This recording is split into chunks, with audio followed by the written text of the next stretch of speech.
सो आज हम पढ़ रहे हैं श्रीमद् भागवतम के 16वें अध्याय। क्या है 16वां अध्याय? कि श्री महाराज परीक्षित ने कलयुग का किस तरह सत्कार किया। वेलकम, है ना। किस तरह से आपके घर में अगर कोई सज्जन मेहमान अतिथि आते हैं, तो अगर आपकी जान पहचान के हैं तो आप उनको जानते हैं, तो आप उनका अलग तरह से सत्कार करेंगे, है कि नहीं। अगर आपके घर, है ना, कोई अनजान व्यक्ति आता है तो उसका अलग तरह से सत्कार करते हैं। और जब आपके घर टेररिस्ट आता है ना, तो उसका अलग तरह से सत्कार किया जाता है ना। तो यहाँ पर हम देख पा रहे हैं कि ये जो वार्तालाप है, ये मतलब जो बातें हैं, ये कौन कर रहा है? ये बात हो रही है धर्म और माँ पृथ्वी। धर्म जो है एक बैल के रूप में आए हैं, जिनकी केवल एक टांग है ना। और पृथ्वी जो है वो भी गाय के रूप में है, और वे बहुत शोक कर रहे हैं, बहुत दुखी हैं। और इतना ज़्यादा दुख, हर एक का दुख अलग होता है। मेरा फ़ोन चोरी हो गया, दुख होगा, है कि नहीं। आपकी जीवन में कुछ आ जाए तो भी दुख होगा। लेकिन यहाँ पे दुख की तुलना, एक गाय के दुख की तुलना ऐसे की जा रही है जैसे उसका जो पुत्र या फिर बछड़ा है वो मर गया हो। तो जब किसी का पुत्र मर जाता है, कितना दुख होता है, कितना वियोग होता है ना। वैसी स्थिति है माता पृथ्वी पर। और धर्म फिर पूछ रहा है, जानने की कोशिश कर रहे कि आप दुखी क्यों हो, क्या हो गया, है कि नहीं। तो पहली चीज़, धर्म के 4 पैर होते हैं, मतलब कि बैल के भी 4 पैर होते हैं, जैसे इसकी तुलना की गई है। एक पैर बचा है, 3 पैर नहीं है, 3 पैर टूट गए हैं। तो कैसे, इसकी क्या तुलना है, इसका क्या मतलब है, आप बता पाएंगे? धर्म के भी 4 पैर होते हैं। सत्य, धर्म के 4 पैर हैं, क्या क्या है? सत्य, दया, पवित्रता और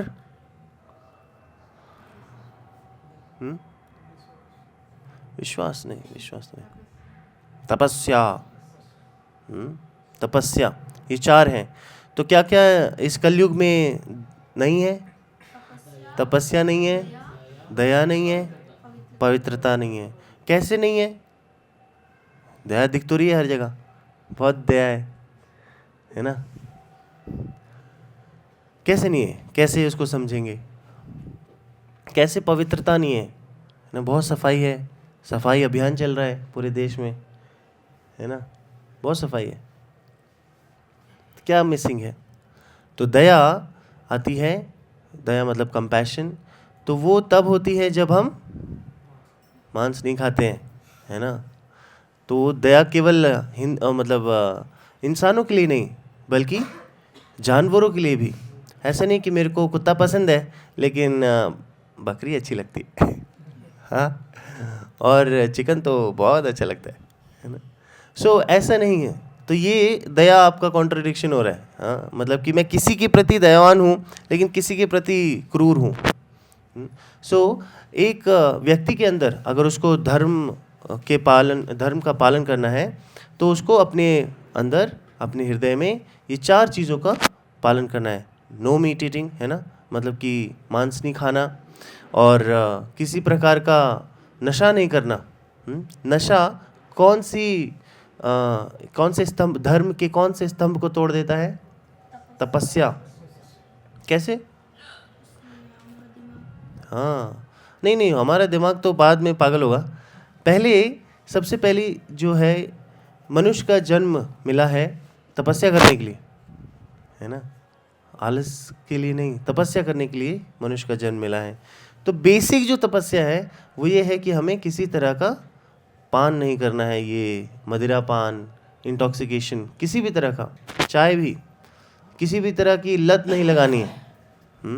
चाय से लेकर के सिगरेट, शराब, ये सब नहीं करना है ना? क्यों? क्योंकि फिर वो जो है एक तरह से हम आदी हो जाते हैं और फिर हम कभी अपनी विवेक से काम नहीं ले सकते। हम कितने भी क्रिमिनल केसेस देखते हैं, उन सभी में ये होता है कि भाई एक आदमी या फिर वो इंटॉक्सिकेटेड था, उसने कुछ नशीला पदार्थ लिया था, वो कुछ भी हो, और उसके प्रभाव में आकर के उसने ऐसा दुष्कर्म कर दिया, एक्सीडेंट कर दिया, रेप मर्डर केस कर दिया, अलग अलग चीज़, वो सब चीज़ें इनसे आती हैं, है ना? तो इसलिए हमें ये सारी चीज़ें नहीं करनी है। तब जा कर के हमारे अंदर तपस्या का एक तरह से डिटर्मिनेशन, दृढ़ता आएगी तपस्या करने की। फिर उसके बाद क्या है तीसरा? हाँ, पवित्रता। पवित्रता केवल नहाने भर से एक पवित्रता आती है ना? यहाँ भाई साफ हो गए। लेकिन हम अपने चरित्र को, अपने मन को कैसे पवित्र करें? वो है अवैध स्त्री या अवैध संपर्क ना करने से। तो ये है नो इलिसिट सेक्स, और उसकी वजह से फिर हमें पवित्रता, अंदरूनी आंतरिक पवित्रता आती है, और उसके लिए भी हमें हरे कृष्ण महामंत्र का जप करना चाहिए। और फाइनली आता है सत्य। एक्चुअली सत्य भी ऑलमोस्ट गया है अब, है ना? क्योंकि थोड़ा बहुत सत्य बचा है, बाकी सब तो आई थिंक ये जो कौन सी गेम होती है, रमी सर्कल, ड्रीम 11, तो ये सारी जो है झूठ पर आधारित है। और उसके बाद फिर उससे जीतना है। द्यूत, द्यूत मतलब द्यूत को कैसे, जुआ खेलना, बिना चीटिंग के काम नहीं बनेगा, चीटिंग करनी पड़ेगी, है कि नहीं? तो सच्चाई भी धीरे धीरे जा रही है। तो ये है कलयुग के प्रभाव। और इस कलयुग में अगर हमें अपनी शुद्धि करनी है, अपना जीवन उद्धार करना है, तो ये 4 चीज़ों का हमें पालन करना है कि नहीं? कि सबसे पहले कि नो इंटॉक्सिकेशन, किसी तरह का हमें इंटॉक्सिकेशन नहीं करना है। नो मीट ईटिंग, मांस नहीं खाना है, मांस मदिरा कुछ नहीं। और फिर अवैध संग नहीं करना है, नो इलिसिट सेक्स। और उसके बाद फिर किसी तरह का जुआ वगैरह नहीं खेलना है। तो ये चीज़ें बहुत ज़रूरी हैं। जब हम ये 4 चीज़ें करते हैं तब हम मनुष्य कहलाते हैं। नहीं तो फिर हम और पशुओं में ज़्यादा भेद नहीं रहेगा, है ना? उनके 4 पैर हैं, हमारे 2 पैर हैं, बाकी सारी सब सेम है ना? या फिर उनसे भी बेटर हम कंपटीशन लगा हुआ है आजकल दुनिया में, कौन ज़्यादा मतलब आसुरिक या फिर पशु बन सकता है, कंपटीशन है उसका। तो यहाँ पर हम देख पा रहे हैं कि धर्म पूछ रहे हैं कि क्या आप इस चीज़ से व्याकुल हैं या फिर शोक इस चीज़ का व्यक्त कर रही हैं, क्योंकि यहाँ पे बहुत कलयुग में कुव्यवस्था है। सामान्य जनता, हम सभी लोग किसी चीज़ में भी रेगुलेटेड नहीं है, न खाने, न पीने, न सोने, सहवास की विधि विधानों का पालन नहीं कर रही है। सो भागवतम जो है या फिर ये जो शास्त्र हैं, ये भगवान ने किसके लिए दिए हैं? जानवरों के लिए। तो इंसानों के लिए, है कि नहीं? मनुष्यों के लिए दी है। मनुष्य की योनि में ही हम ये शास्त्र पढ़कर समझकर अपना उद्धार कर सकते हैं। एक कुत्ता बिल्ली नहीं कर सकता, है ना? कल एकादशी है, हम इंसान को बोल सकते हैं कल एकादशी है, आप इसको पालन कीजिएगा। कुत्ते को नहीं बोल देंगे। कुत्ते को बोलने का कोई फ़ायदा नहीं है, वो करेगा भी नहीं और आपका टाइम वेस्ट हो जाएगा, है कि नहीं? तो हमें मनुष्य, ये जो शास्त्र हैं मनुष्य के लिए दिए गए हैं, और शास्त्र बताते हैं क्या करना चाहिए, क्या नहीं करना चाहिए। जो करना चाहिए आप वैसा करेंगे तो आपकी जीवन में वृद्धि आएगी, आप खुश रह सकेंगे।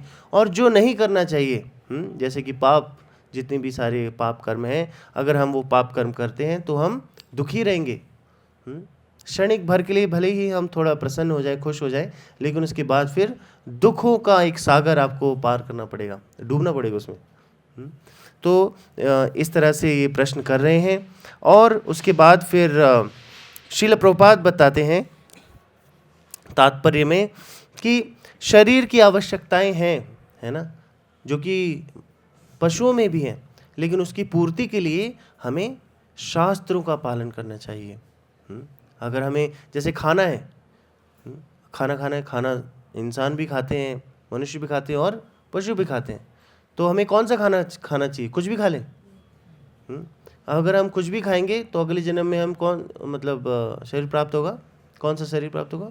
हमें मिलेगा बहुत बढ़िया वाला। कौन सा? सुअर का शरीर। हाँ, क्योंकि उसको कोई भेद नहीं है। हाँ, वो कूड़ा भी खाता है, मल भी खाता है, सब इधर उधर खाता रहता है ना, और बड़े एकदम इंटरेस्ट चाव से खाता है। हाँ, तो पॉइंट ये है कि हमें शास्त्रों की क्या कहते हैं ज्ञान से इसे समझकर हमें जानना है कि हमें क्या खाना चाहिए, क्या नहीं खाना चाहिए।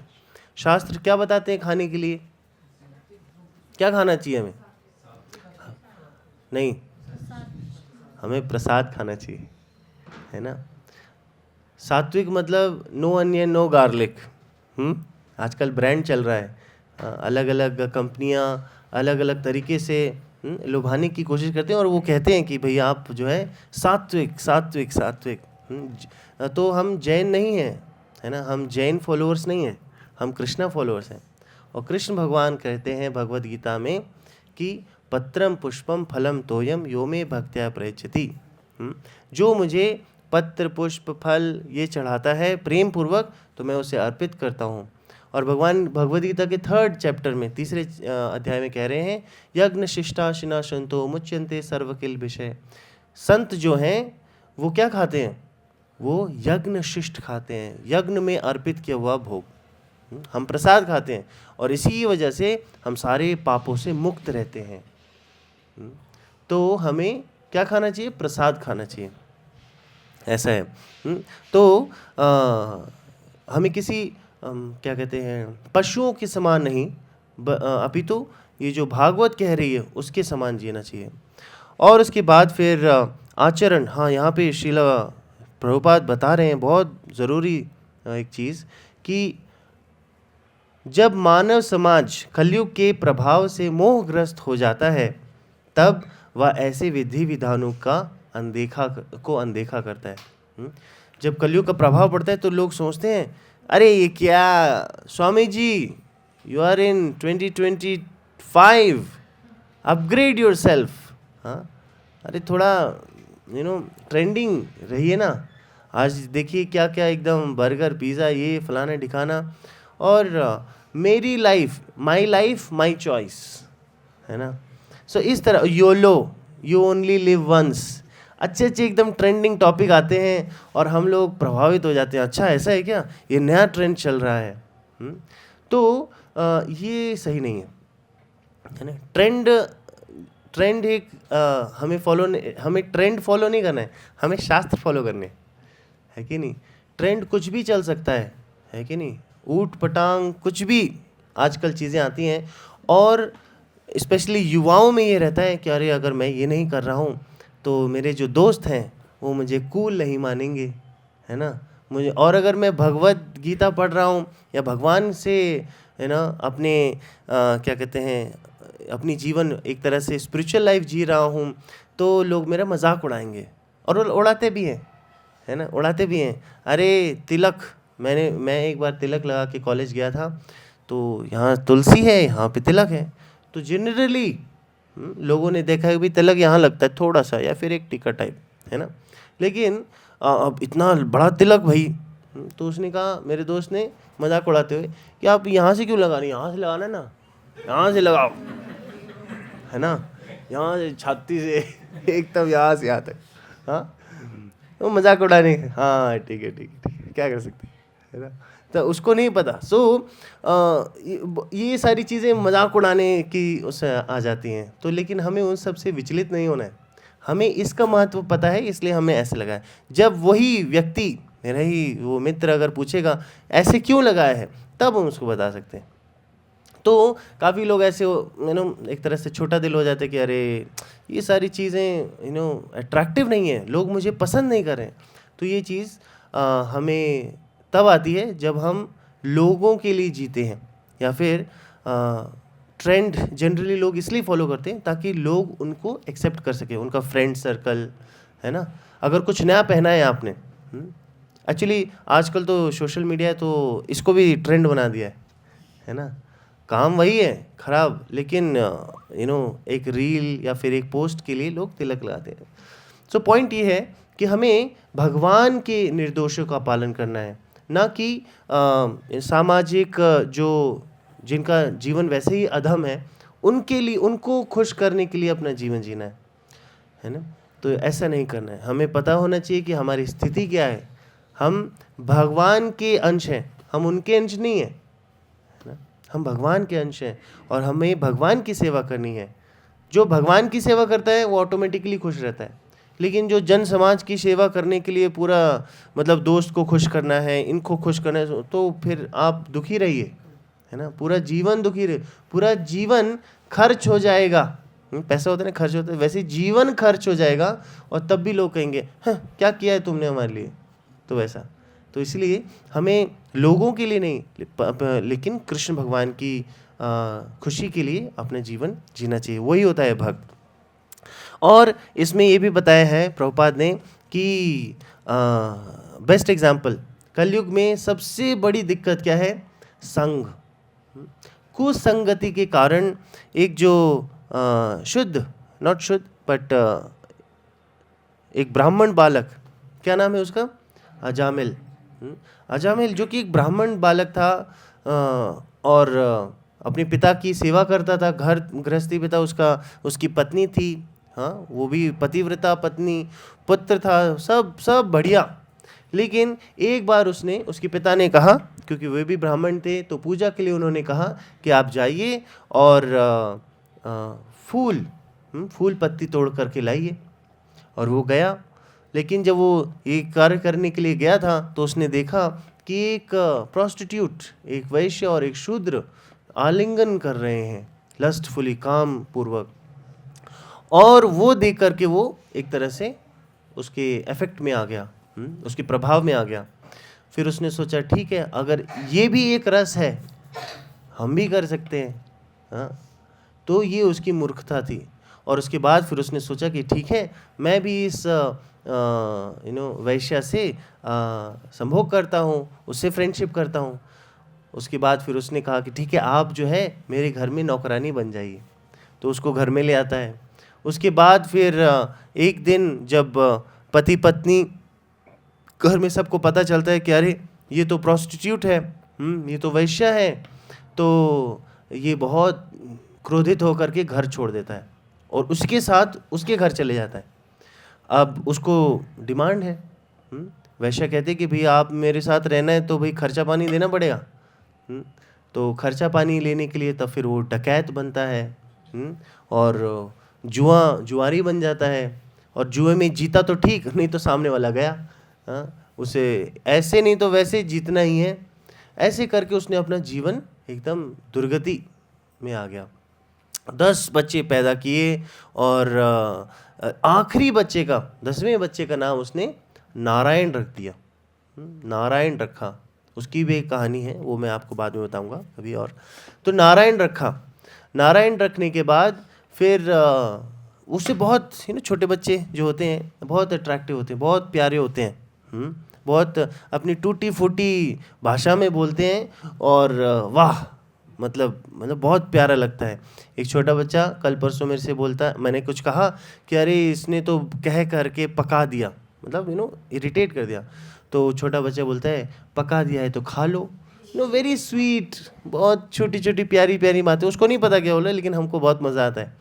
तो ऐसी ही आकर्षण से वो बहुत आसक्त था और उसका फिर वो ध्यान रखता था, वो नारायण खा लो, नारायण पानी पी लो, नारायण नहा लो, इस तरह से करते करते 24 घंटे नारायण नारायण नारायण कहता था।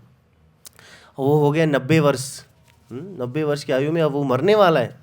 तब वो नारायण को बुला रहा है, नारायण थोड़ा पानी दे दो, हाँ नारायण। और मरते मरते उसने जोर से नारायण कहा, लेकिन वो बच्चे ने नहीं सुना कि कौन है भाई, क्या है, हाँ बूढ़े पापा, बट हटा दिया। लेकिन असली जो नारायण है, हाँ उन्होंने सुना और उन्होंने बोला कि ये मेरे भक्त है। जो भी इसने पूरा जीवन किया, लेकिन अंत में अंते नारायण स्मृति, जीवन का जो लक्ष्य है वो ये है कि आखिरकार अगर हम नारायण का नाम ले पाएं तो हमारा जीवन सफल है। तब फिर उसको लेने यमदूत भी आए थे और उसको लेने विष्णुदूत भी आए थे और उनके द्वारा वार्तालाप हो रहा है, वो डिबेट कर रहे हैं कौन लेके जाएगा भाई, हाँ किसका किसका है ये ट्रॉफी, हाँ इसको तेल के कढ़ा में पकाया जाएगा या फिर इसको वैकुंठ धाम दिया जाएगा। तो उसके बाद फिर यमदूत में और विष्णुदूत में वार्तालाप होता है और फाइनली विष्णुदूत कहते हैं आपको जिसने भेजा है आप उनसे बात करके आओ। ये तो भाई प्रोटेक्टेड है, इन्होंने नारायण का नाम लिया है। और उसके बाद फिर अजामिल को बहुत ग्लानि होती है, उसको फील होता है कि नहीं मैंने अपना जीवन व्यर्थ कर दिया, और फिर पुनः वो एक जीवन लेता है जो कि वो हरिद्वार में एक तरह से पैदा होता है। हरिद्वार में उसके नए पुनर्जन्म जब होता है तब फिर वो साधना भक्ति करते हुए अपना जीवन जो है एक तरह से सफल करता है, और फिर वैकुंठ से उसके लिए विमान आता है और वैकुंठवासी एक तरह से जो विष्णुदूत होते हैं वो उसको वेलकम करते हैं और फिर वो भगवत धाम जाता है। तो आप लोग में से कितने लोग ये स्कीम लेना चाहेंगे? आप लोग चाहते हैं कि आज आप अजामिल बन जाएं? एक्चुअली हम ऑलरेडी अजामिल हैं लेकिन हम उससे भी लक्की हैं, हम उससे भी ज़्यादा भाग्यशाली हैं। क्यों, कैसे? क्योंकि उसको तो बाद में पता चला था, हमें अभी पता चल गया है। हाँ, और उसको दोबारा जन्म लेकर के अपनी शुद्धिकरण करना पड़ा था। हमारे पास अभी अपॉर्चुनिटी है ना, हमारे पास वो अभी है, अभी आज संडे है कि नहीं, आज संडे है, आप इसका भरपूर लाभ उठा सकते हैं। जो नॉर्मल जो इस संसार में भटके हुए लोग हैं वो अपना जो दिन है वो व्यर्थ कामों में लगाते हैं और रात में सोते हैं, लेकिन जो भक्त होते हैं वे रात में और दिन में दोनों में हर पल भगवान की सेवा के लिए अपना समय नियुक्त करते हैं। तो ये हमारे पास अपॉर्चुनिटी है। हमें यमदूत के दर्शन के बाद या ये समझ आए उससे अच्छा है कि हम अभी समझ जाए, है कि नहीं। और सबसे बड़ा जो हमारा भाग्य है वो है कि हमारे पास श्रील प्रभुपाद हैं। एक गुरु होना, और वो भी प्रामाणिक गुरु जो कि परंपरा से आता हो, ये होना ही अलग ही ऑपुलेंस है। बिना गुरु के तो कृष्णा मिल ही नहीं सकते, इम्पॉसिबल है ही नहीं। और गुरु मिलना तो ये बहुत बड़ा भाग्य है जो हमें प्राप्त हुआ है, तो इसका हमें भरपूर लाभ उठाना चाहिए। लाइफ लाइन, कौन बनेगा करोड़पति में बहुत सारी लाइफ लाइन होती हैं, 50-50 ये वो कॉल फ्रेंड, ये एक लाइफ लाइन है जो हमें मिली है ना, जो हमें बचा सकती है इस दुर्घटना वाली एक तरह से सिचुएशन में। तो इसका कैसे हम पालन कर सकते हैं, इसका कैसे लाभ उठा सकते हैं? कैसे? सबसे पहले है कि हमें क्या करना है, हरे कृष्ण मंत्र का जप करना है। हरे कृष्णा कृष्ण कृष्ण हरे हरे, हरे राम राम राम हरे हरे, है ना। इस हरे कृष्ण महामंत्र का जप करना है। क्यों करना है? क्योंकि यही अवतार जो है ये भगवान कृष्ण ने अवतार लिया है, हरिनाम अवतार, और इसी का संग करके देखिए यहाँ पे एक है वर्ड कुसंगति। कुसंगति मतलब गलत नहीं, कुसंगति मतलब खराब संगति, जिससे हमारा जो फ्यूचर है वो खराब होगा। आज की डेट में भी बहुत सारे लोग बोलते हैं, इवन किसी ने प्रोवर्ब कहा है कि you tell me your 5 friends, आप मुझे अपने 5 दोस्त बताओ, मैं आपको बताता हूँ आपका चरित्र कैसा है ना। तो 5 दोस्त मतलब आप किसके साथ एसोसिएट करते हो, किसके साथ समय बिताते हो, जैसा वो रहेगा, जैसा वो व्यक्ति रहेगा वैसे ही आप हो, है ना। दोस्तों से पता चल जाता है कि भाई सामने वाले का फ्यूचर क्या है। इसलिए मतलब बचपन से ही पेरेंट्स जो हैं वो देखते हैं कि हाँ किसके साथ बैठा है मेरा बच्चा स्कूल में, टॉपर के साथ बैठ, पढ़ाई में अच्छा रहेगा। लेकिन उससे भी ज़्यादा है कि टॉपर हो ना हो, लेकिन तुम्हारा जो दोस्त है वो अच्छे चरित्र का होना चाहिए। पढ़ाई में भले ही कम हो कोई दिक्कत नहीं, अच्छा चरित्र होना चाहिए। पता चले टॉपर है लेकिन बाद में वो भाई आतंकवादी बन जाता है, हाँ, चरित्र नाम की चीज़ नहीं है। तो वो सब नहीं, चरित्र सबसे इम्पोर्टेंट। तो कुसंगति, हमें कुसंगति से सत्संगति में आना है।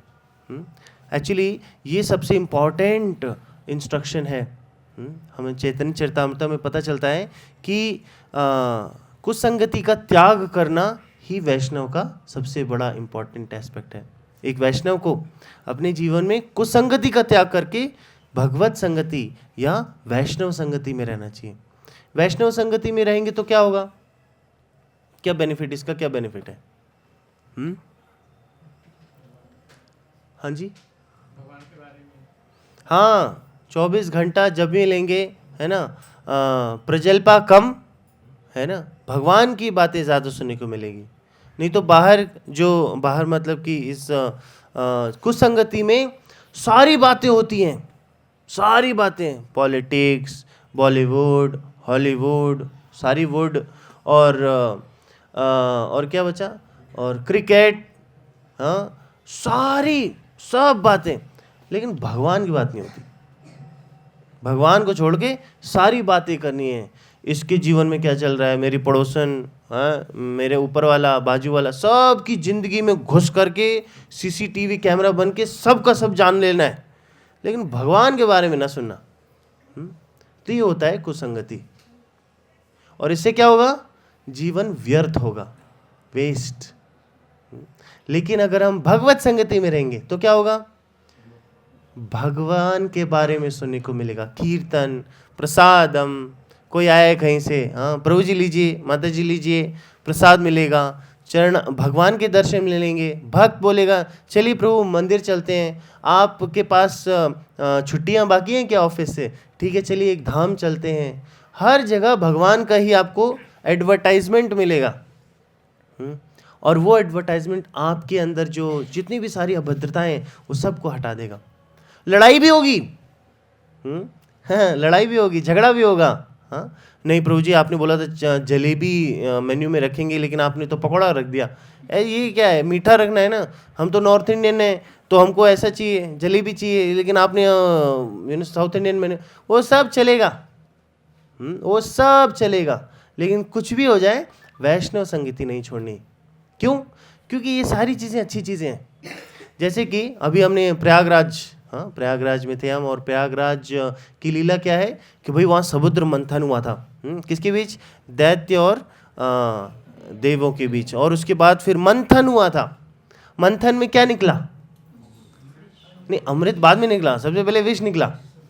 तो वैष्णव संगीति में भी पहले बहुत टकरार होगी, ऐसा होगा वैसा होगा, वैसा नहीं, ऐसे नहीं, मतभेद हो सकता है, लेकिन अगर हम प्रोसेस चालू रखेंगे, हाँ हम वैष्णव संगति का त्याग नहीं करेंगे, हाँ वापस कुसंगति में नहीं जाएंगे, तब धीरे धीरे अमृत भी निकलेगा।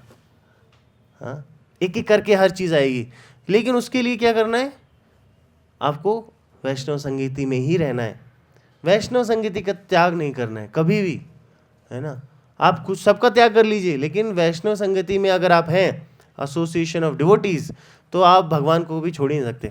भगवान आपको नहीं छोड़ते, वो तो है ही है, लेकिन आप भगवान को कभी नहीं छोड़ पाएंगे, है कि नहीं। और एक बार जो वैष्णव संगति में आ जाता है तो उसके बाद उसको शुरू में थोड़ा सा स्वाद हो जाता है कि हाँ भाई अच्छा लोग हैं, अच्छा है, ठीक है जो भी है, थोड़ा सा फाइट होता है, थोड़ा सा वर्बल फाइट हो जाता है, लेकिन छोड़ना नहीं, बाद में अंत तक भी हमें याद रहता है। ऐसे ही एक भक्त थे, श्रील प्रभुपाद जब अमेरिका में प्रीच कर रहे थे तो वहाँ पर एक भक्त बहुत बहुत सेवा करते थे। वो बुक डिस्ट्रीब्यूशन में, अभी हाल ही में बुक डिस्ट्रीब्यूशन ख़त्म हुआ ना, तो बुक डिस्ट्रीब्यूशन के मास्टर ब्लास्टर थे। उनको बुक डिस्ट्रीब्यूट करना बहुत अच्छा लगता था, और लेकिन धीरे धीरे कुछ हुआ और उसके बाद फिर उनका मतभेद हुआ। उन्होंने कहा नहीं मैं मंदिर छोड़ रहा हूँ, वो छोड़ के चले गए, दूसरी जगह चले गए और वहाँ पे जाके सेटल हो गए। तो धीरे धीरे 1-2-3 महीना हुआ, फिर डिवोटीज़ वहाँ पे आ गए, हाँ वहाँ पे एक और सेंटर खोल दिया।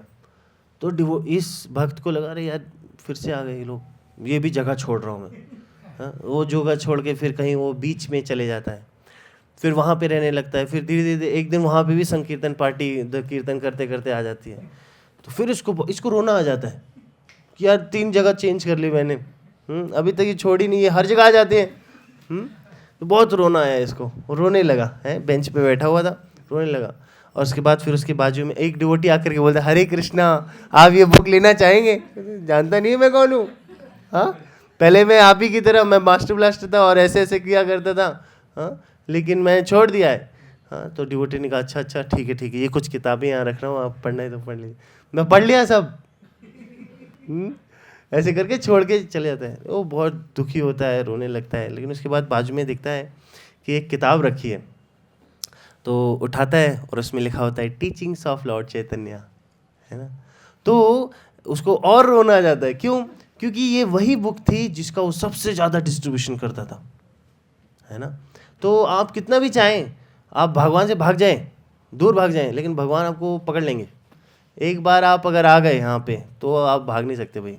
ये अब ऐसी जादू टोना है ये कि आप इसे भाग नहीं सकते ना। आप कहीं भी चल जाइए, भगवान एक रूप नहीं तो दूसरे रूप में ऐसे ऐसे ऐसे आपको पक्का, आपको भक्त के थ्रू आपको पक्का अपनी संगति में वापस लाना चाहेंगे।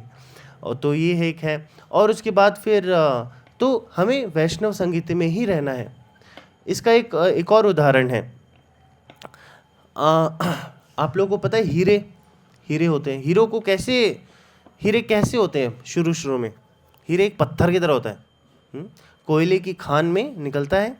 वो उतना शाइनिंग नहीं होता है, इतना चमकता नहीं है, उसमें कट्स नहीं होते, इट्स बहुत बेकार रहता है, आपको लगेगा ही नहीं वो हीरा है नहीं।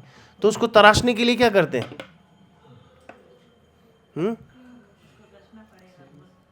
तो करेगा, लेकिन क्या कैसे उसको तराशा जाता है?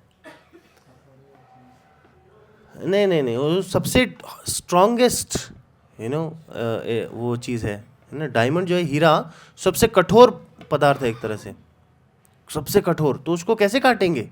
आरी टूट जाएगी, है ना। किसे? हीरे से ही काटते हैं उसको, है ना।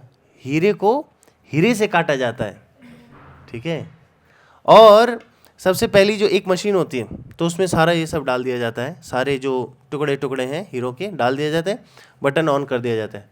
फिर वो मशीन क्या करती है? वो मशीन सारे हीरो को हिलाती है ना, एक दूसरे से टकराती है, टक्कर करवाती है, और उससे फिर वो एक दूसरे शुद्ध हो जाते हैं, दोनों चमक जाते हैं।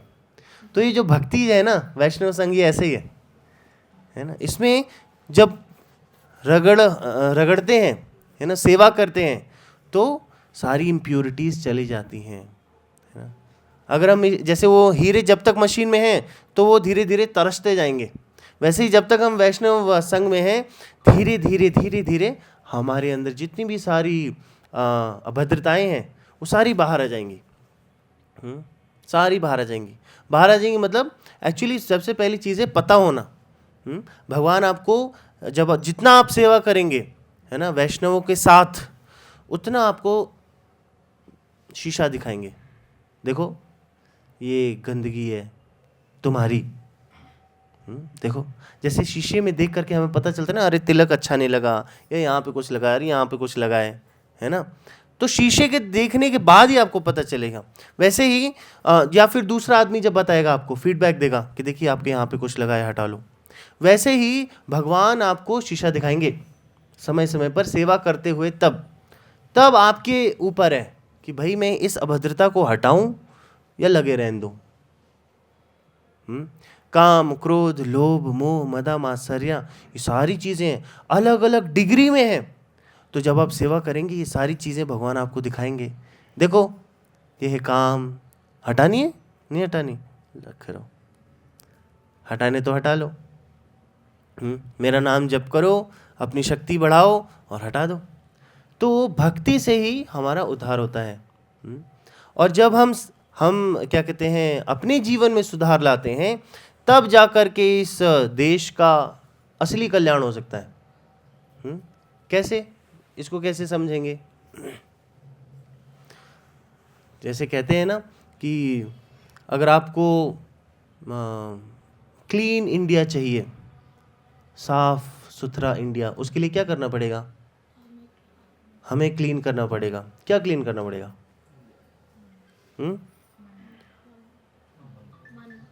नहीं, मन नहीं, मन अभी उतना मत जाइए आप। घर, अपना घर साफ करना है। और घर कैसे साफ करना है?